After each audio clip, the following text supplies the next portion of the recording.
Hello बच्चों, let's read the question. The question is, in YDSC, a point source is placed on a solid slab of refractive index 6 by 5 at a distance of 2 mm from two slits, spaced 3 mm apart as shown and at equal distances from both the slits. The screen is at a distance of 1 meter from the slits. Wavelength of light used is 500 nanometer. अब चार option दे रखे अपने को. The central maxima is at 1/6 metre below O. The central maxima is at 1/3 metre below 1/3 metre below O. तो basically हमें इसमें पहले central maxima की पोजीशन निकालनी है. तो हम जानते हैं फॉर सेंट्रल मैक्सिमा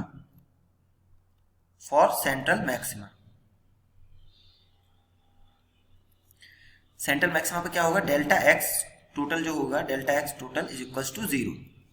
ठीक. तो चलिए पहले तो हम कोई पॉइंट पी पर हम मान लेते हैं. चलिए पॉइंट पी कुछ नीचे मान लेते हैं.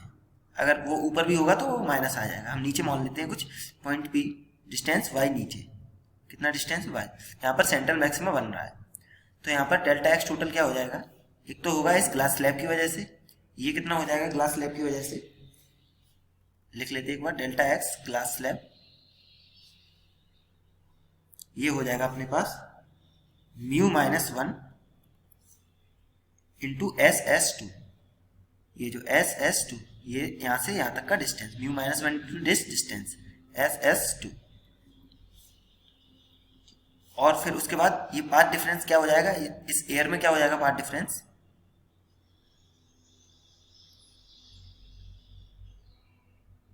ये एयर में पाथ डिफरेंस हो जाएगा अपने पास delta x is equals to y into d by d. अब क्योंकि यहाँ पर सेंट्रल मैक्सिमा बन रहा है, यहाँ पर क्या बन रहा है सेंट्रल मैक्सिमा, तो ये दोनों डिस्टेंस बराबर होना चाहिए. एक ऊपर की तरफ है और एक नीचे की तरफ है, तो दोनों बराबर होना चाहिए. तो यहाँ से क्या हो जाएगा, y d by d is equals to μ-1 into SS2.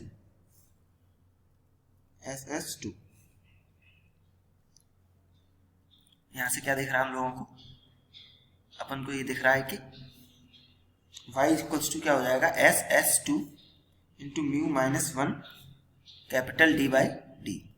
और SS2 की जब वैल्यू निकालते हैं तो ये कितना आता है अपने पास, ये आता है 2.5. ये आता है अपने पास 2.5.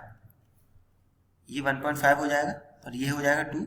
जब पाइथागोरस यूज करेंगे तो ये आ जाता है अपने पास 2.5. ये आ जाता है अपने पास 2.5. तो 2.5 इंटू म्यू कितना दिया गया है 6/5 minus 1 into capital D by D. Capital D कितना बोला गया अपने को 1, स्मॉल डी कितना बोला गया है 3 mm, which means 3 into 10 to the power minus 3 metre. इसको जब सॉल्व करते हैं तो ये आ जाता है अपने पास y इक्वल्स टू 1/6 मीटर. जब इसको सॉल्व करेंगे तो कितना आ जाएगा, y equals to 1/6 metre. Positive में आ रहा है, इसका मतलब क्या है कि हम लोगों ने सही माना था कि जो सेंट्रल मैक्सिमा है वो O के नीचे आएगा. और ये कितना आ जाता है अपने पास, y इक्वल्स टू 1/6 मीटर. तो यहाँ से अपना ऑप्शन फर्स्ट करेक्ट हो जाएगा. अब देखिए क्या बोला गया, the order of fringe formed at O is 750. The order of fringe formed at O is 750. आइए इसको चेक करते हैं. ऑर्डर ऑफ फ्रिंज के लिए हम क्या करेंगे, सबसे पहले एट O पे डेल्टा एक्स निकालेंगे. तो डेल्टा एक्स अपना कितना आ जाएगा SS2 इंटू μ-1. और ये मान लेते हैं किसी n ऑर्डर के, ये है nth ऑर्डर का फ्रिंज है वहां पर. अगर nth ऑर्डर का फ्रिंज है तो ये डेल्टा एक्स कितना हो जाएगा n लैम्डा. और ये किसके इक्वल होगा 2.5, मतलब SS2 इंटू μ-1 6/5 माइनस 1. तो यहाँ से जब n निकालेंगे हम तो 2.5 इंटू ये आ जाएगा अपने पास 1/5 अपॉन लैम्डा. लैम्डा कितना है अपने पास 500 nanometre, which mean 500 into 10 to the power minus 9 metre. जब इसको कैलकुलेट करते हैं तो अपने पास ये n निकल के आ जाता है. n आता है अपने पास, ये 2.5 mm था, तो n अपने पास निकल के आता है 750. कितना आता है अपने पास 750. तो ये ऑप्शन भी करेक्ट हो जाएगा. The order of fringe formed at O is 750. अब हमें हम चौथा ऑप्शन चेक करते हैं कि इसमें क्या बोला गया है. If a film of refractive index 1.8 is to be placed in front of S1 so that the central maxima is formed where 200 maxima was formed, then the thickness of the film is 1.25. चलिए check करते हैं fourth option. इसमें क्या बोला गया है कि slab रख दी गई है S1 के सामने. यहाँ पर एक स्लैब रख दी गई है, इसकी थिकनेस बतानी है हमें. और इसका म्यू कितना दे रखा है, इसका म्यू दे रखा है 1.8.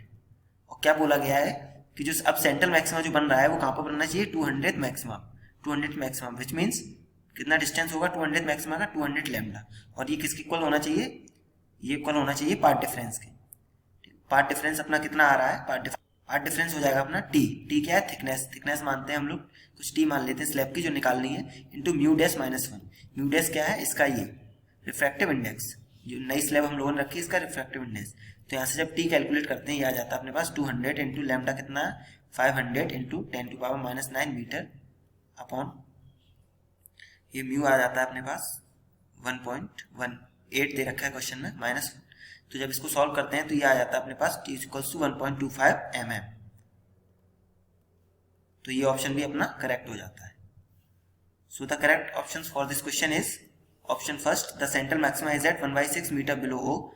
Option 3, the order of fringe formed at O is 750, and option 4, if a film of refractive index 1.8 is to be placed in front of S1 so that central maxima is formed where 200 maxima was formed, then the thickness of the film is 1.25 mm.